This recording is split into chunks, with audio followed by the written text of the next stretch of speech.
Indonesia di masa depan. Assalamualaikum warahmatullahi wabarakatuh. Shalom, Om Swastiastu, Namo Buddhaya, Salam Kebajikan. Perkenalkan, kami dari tim Universitas Muslim Indonesia pada kali ini akan berdiri pada standing position kontra pada mosi Bawaslu tidak berwenang menangani pelanggaran pasca penetapan hasil suara secara nasional. Saya Yuliana Damayanti selaku pembicara pertama, rekan saya Ibnu Zutridwan selaku pembicara kedua, dan rekan saya Muhammad Irfan Pratama selaku pembicara ketiga. Konsekuensi logis Indonesia sebagai negara hukum menjadikan pemerintah sebagai penyelenggara negara wajib untuk melaksanakan kewajibannya sesuai dengan undang-undang yang berlaku. Untuk menjaga roda kepemimpinan dalam pemerintahan, maka diselenggarakan pemilihan umum. Ketentuan mengenai pemilihan umum dijabarkan melalui Undang-Undang Nomor 7 Tahun 2017 tentang Pemilihan Umum yang kemudian disebut dengan Undang-Undang Pemilu. Pemilihan umum diselenggarakan oleh Komisi Pemilihan Umum sesuai dengan Undang-Undang Pemilu, namun dalam proses pelaksanaannya tidak dapat dipungkiri beberapa pelanggaran dapat terjadi. Oleh karena seiring berjalannya pemilihan umum hingga saat ini, belum ada kejelasan mengenai sejauh mana pembatasan kewenangan Bawaslu dalam mengatasi pelanggaran pemilu. Hal ini menjadikan persoalan kewenangan akan pelanggaran sangatlah kompleks. Apabila tidak direncanakan dan tidak diatur dengan bijak, maka berpotensi akan menimbulkan benturan dan permasalahan-permasalahan baru.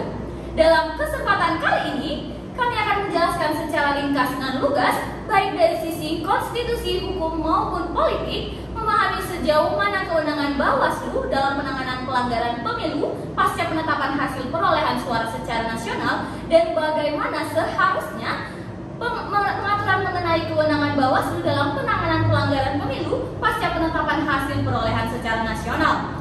Kewenangan Bawaslu diatur dalam pasal 95 Undang-Undang Nomor 7 Tahun 2017 tentang Pemilihan Umum, menyatakan Bawaslu berwenang a. menerima dan menindaklanjuti laporan yang berkaitan dengan dugaan adanya pelanggaran terhadap pelaksanaan peraturan perundang-undangan yang mengatur mengenai pemilu. B. Memeriksa, mengkaji dan memutus pelanggaran administrasi pemilu.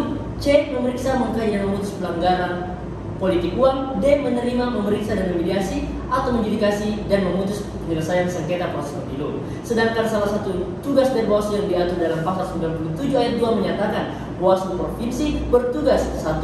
Memeriksa dan mengkaji dugaan pelanggaran administrasi pemilu di wilayah provinsi. 2. Memeriksa, mengkaji dan memutus pelanggaran administrasi pemilu. Pelanggaran administrasi pemilu menurut pasal 460 Undang-Undang Pemilu yaitu meliputi pelanggaran terhadap tata cara, prosedur atau mekanisme yang berkaitan dengan administrasi pelaksanaan pemilu dalam setiap tahapan penyelenggaraan pemilu. Sehingga secara yuridis jelaslah Bawaslu dapat menangani pelanggaran administrasi pemilu pasca penetapan hasil suara secara nasional karena tidak ada batasan terkait kewenangan Bawaslu tersebut.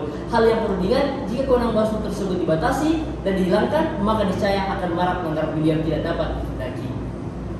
Dalam penyelesaian pelanggaran administrasi yang sifatnya terbuka, Bawaslu memiliki rentang waktu 14 hari kerja setelah laporan diterima dan diregistrasi, sebagaimana dalam pasal 461 ayat 5 Undang-Undang Pemilu. Oleh sebab itu, Bawaslu dapat melakukannya melalui desain penyelesaian. Yang pertama, Bawaslu dapat menghentikan penerimaan perkara pelanggaran administrasi yang akan berdampak pada perolehan hasil pemilu dengan melihat dan melakukan perhitungan terhadap waktu mulai dari proses penerimaan laporan sampai dengan dikeluarkannya putusan. Yang kedua, pengaturan pembatasan terkait waktu penanganan yang ditafsirkan oleh MK dalam putusan PHPU Pileg harus dimasukkan ke dalam undang-undang untuk memberikan kepastian hukum berkaitan dengan pelanggaran administrasi, sehingga pelanggaran ataupun kesalahan dalam pelaksanaan rekapitulasi yang ditangani oleh Bawaslu dan berdampak pada hasil, hal tersebut merupakan kewenangan Mahkamah Konstitusi